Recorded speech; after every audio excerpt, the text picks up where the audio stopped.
Welcome to your end of year 2023 mortgage and real estate update. Yes, I know we're not totally at the end, but we are close enough to talk about where we are and what has happened this year. So as I film this, it's the beginning of December. Over the last few weeks, interest rates have been trending down, which is good. We hit a peak in early November, which was not fun. As a lender, guys, it was not fun. But we have been seeing rates come down significantly. Now, a lot of times people go, oh, are they 4? No, guys. Significantly to a lender's like, look, if rates go down 0.5%, 0.75%, that's significant. If rates go down 0.1, I wouldn't even talk about it, okay? But we have been seeing more of a trend downwards instead of the chippy choppy volatility that we saw for the bulk of the year. If you guys are looking at buying a house, you definitely want to make sure that you're talking to a lender that has the ability to renegotiate your rate once it's locked. And the reason I bring that up is that in a market where rates are trending downwards, you know, you could lock your rate and next week it could be lower. So you want to make sure they have a policy where if that happens, there's some way they can take care of it for you. Of course, we do rate renegotiations. There is a fee. I would be a little bit cautious when a lender says there's no fee because look, any lender could say that and just work it in on the back end. So definitely make sure you ask those questions. Okay. Rates, cool. Let's talk about housing prices, okay? There's been a lot of YouTubers, especially this year, and you know, I think we've all seen the thumbnail. It looks something like this. Hold on. Right? So horrible. Housing crash, and there's like an implosion behind them. Like there's like dozens, Google it. And here's the thing.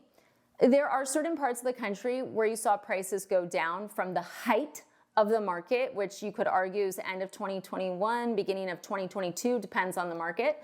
But overall, that is not a reflection of what's happened in America. FHFA came out and they increased their loan limits. FHA increased their loan limits. And guess what? They only do that when housing costs are going up. FHFA reported a 5.5% increase in housing prices year over year. Okay. A lot of people go, well, but the rates are so high.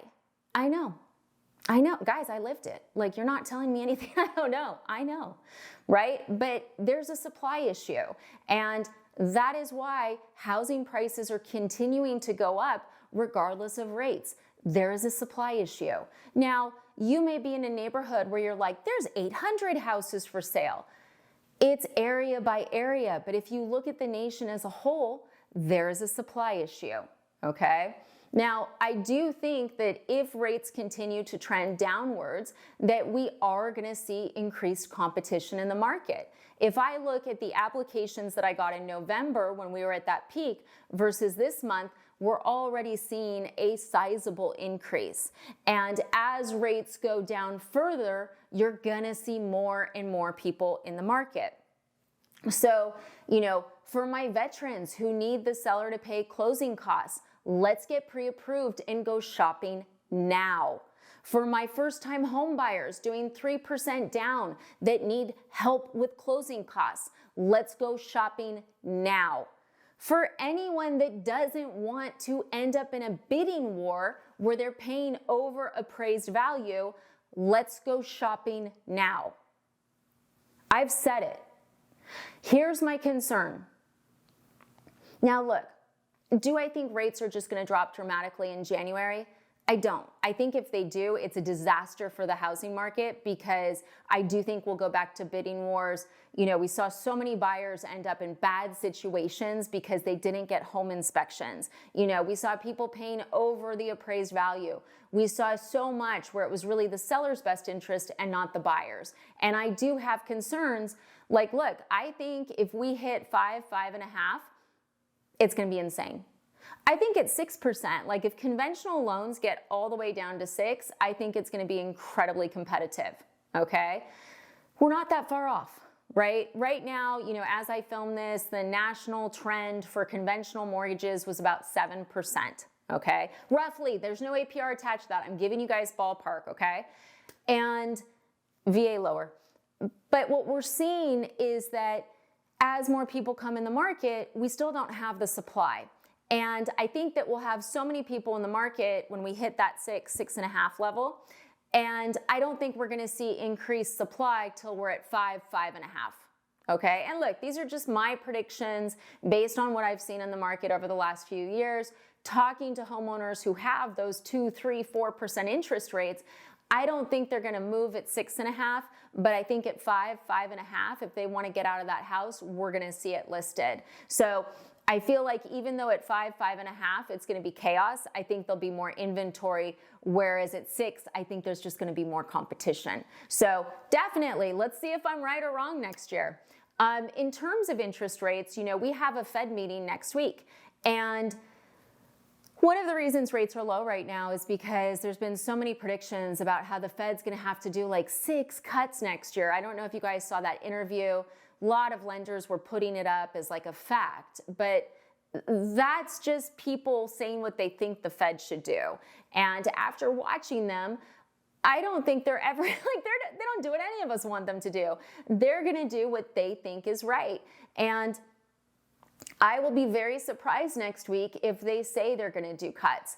My guess, and look, this will be fun. Next week, we'll see if I was right or wrong. My guess is they're gonna say that the economy is moving in the direction they would like. However, they may still need to do additional increases. They're gonna continue to monitor data as the market progresses. That's my guess. And the reason why I think they'll say that and why I think they should say that is because if rates drop too quickly, I think we have a problem, okay? And if they keep their cards close to their vest, we're gonna have more of the volatility that we saw this year, but at a lower level in terms of rates. But if they move too dramatic, we're just right back in the same problem. So it'll be really interesting to see. Okay, let's talk about a couple other things. I do think the cost of getting a loan is gonna go up next year. I'm gonna tell you why. So over the last few years, technology has really merged into lending to make things faster. For instance, we can close a conventional loan in 12 days. Seriously, it's fast. But one of the ways things are so fast is there's these service providers that do stuff like they verify your assets, right? It's a third party, or they verify your work history, or they're verifying Social Security. There's all these third parties that lenders have plugged into their systems to make the whole process easier for you, and also to make it quicker. And all of those services are deciding that they want a raise. Yeah, I mean, it's a very interesting predicament, but that's what we're seeing. We're also seeing the cost of a credit report go up astronomically. And I did a video that's very detailed about that last week. And we don't have a choice as a lender. Right now, if you're closing a loan, I'm gonna pull Experian, TransUnion, Equifax, and I need a FICO score. That's to sell it to Fannie, Freddie, and Ginnie, which is over 80% of the mortgage market, okay? I don't have a choice. And FICO decided that they wanted a big raise, and Experian, Equifax, and TransUnion decided they wanted a big raise. And then the companies that sell that information to the mortgage companies, there's no transparency. So we can't even see, you know, you've got one company saying, oh, FICO raised it this much. You've got another company saying FICO raised it this much. And they're different. There's no transparency. So I do think next year you're gonna see more lenders charging for credit reports. And I know a lot of people are like, but that's bad. It depends on how much it is, and I'm gonna tell you why. So my first reaction was, this is problematic. And look, I still think it is. I think credit reports shouldn't be allowed to jump up like this. I think that we should all be reaching out to our politicians, senators, whatever, and trying to get them to stop this monopoly. That's what it is. Like, it's very clear it's a monopoly, and it's been called a monopoly for years, and there's people who've tried to stop it, yet it never stops, okay? So what I think is gonna happen is lenders are gonna start charging for reports. And my first thing was, well, if lenders do this, it's gonna make it harder for buyers to shop, which is a bad thing. I do believe that. However, if lenders don't charge and they're absorbing all this cost, right? Because when you look at the stats across the industry, a big mortgage company, they probably only close 30% of all the hard credit pulls they do, right? So if they're only closing 30%, but they're paying for 100% of credit pulls, well, that 70% cost is gonna get put somewhere. And, you know, anyone who's saying, oh, well, we'll never charge you, it's gonna go here, right? Like, they don't have magical money pots. It's gonna go into the cost of doing a loan for the people who close with them. So I do think you're gonna see more lenders charging for credit. I know we're talking about doing it next year, because how do you say to your client that's closing with you, yeah, we didn't want to charge all those other people, so we're just going to make your rate higher? I don't like it. I don't like it. It's a bad situation. You know, we shouldn't even be in this situation, to be honest. But that's what happens when there's a monopoly. Okay, so that's a problem. Cost to do loan increases. I'm just making sure I'm covering everything, guys. Trigger leads. Okay, so let's talk about a couple things that are kind of interesting, and I'll do further videos on this. I'm just going to gloss over it a bit today. So if you've watched the channel for a long time, you know that I definitely have opinions on social media. I actually wrote a book called Brainhacked, How Tech Trains Your Brain to Spend. And guys and gals, the Audible's out now. That's right.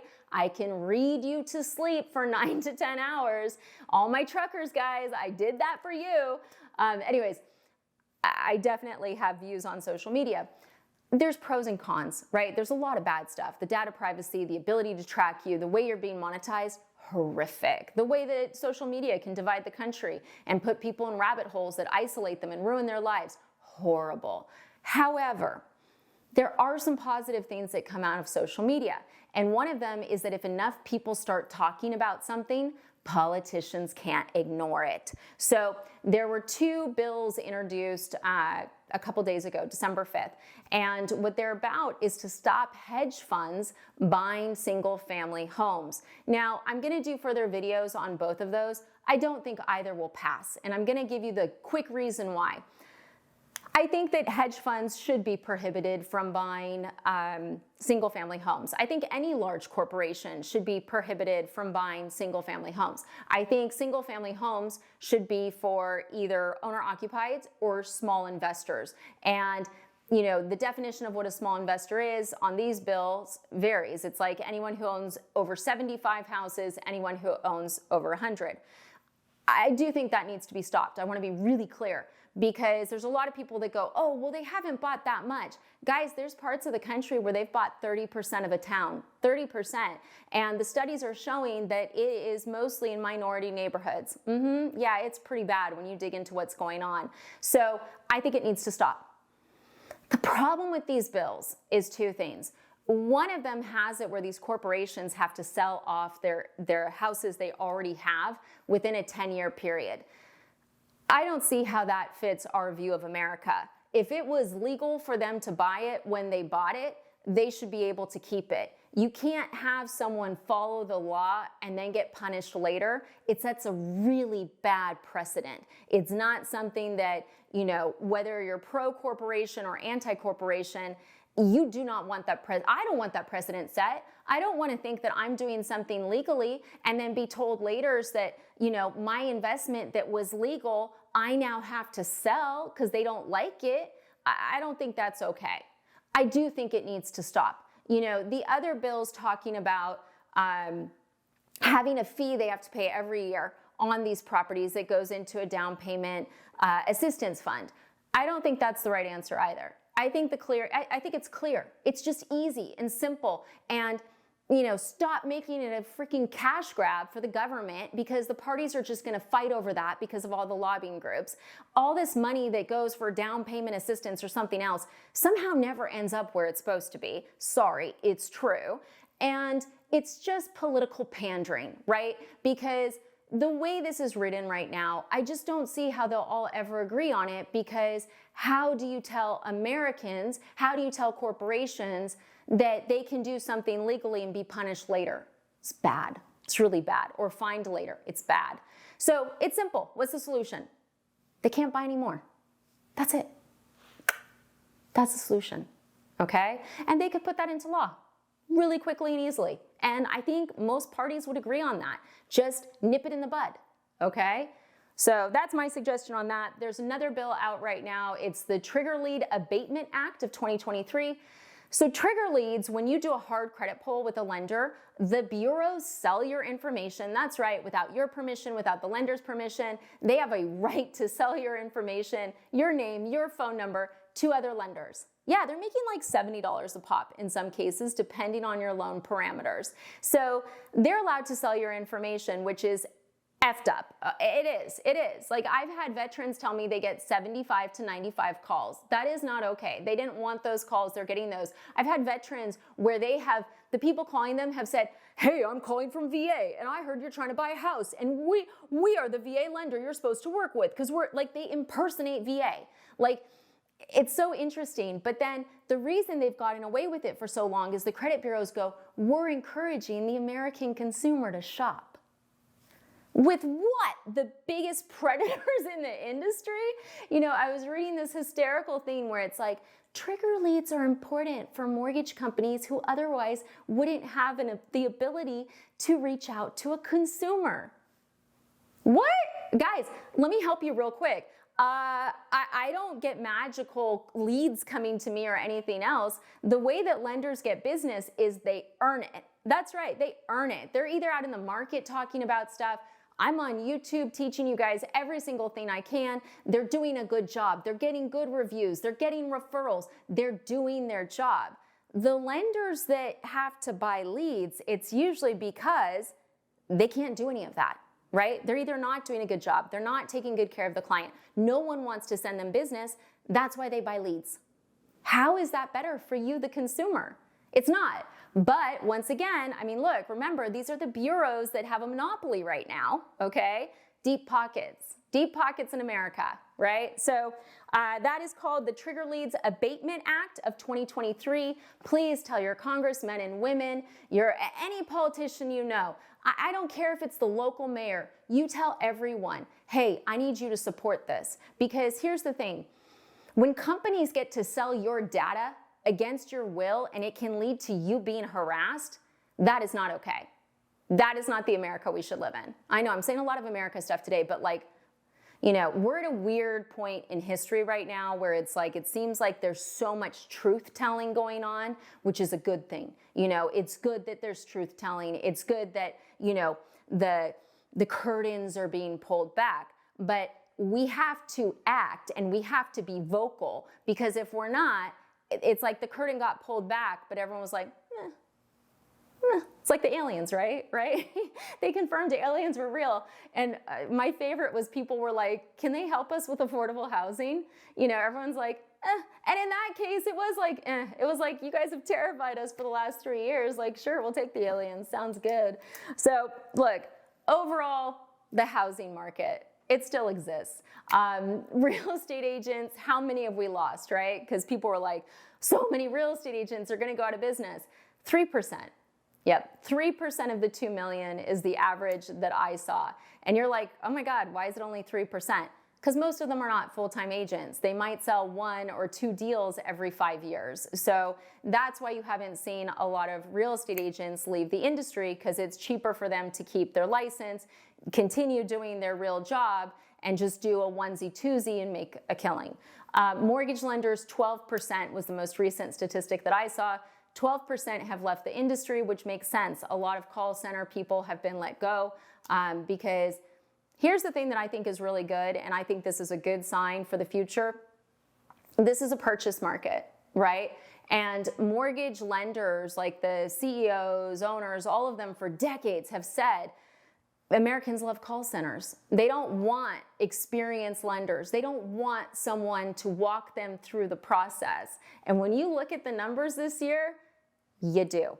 And that is why I love you guys, because you guys are like, no. If we're going to pay the same, we want service. We want an expert. We want someone to help us. So I think that's a really good sign for the future, because I know there's been a big push to try to make everything digital. Which I do think ultimately can affect you in a negative way, which we'll talk about more. Anyways, I don't want to go on forever. Mortgage questions, get on the calendar, guys. I've got Sandy and Alyssa. They're there just to answer your questions. If you're like, I can't get on the calendar, text me, call me, 707-478-0637. Don't be shocked if I call you back, because I really do. So look, I appreciate you guys tuning in, but that's the 2023 wrap up. Thanks for watching.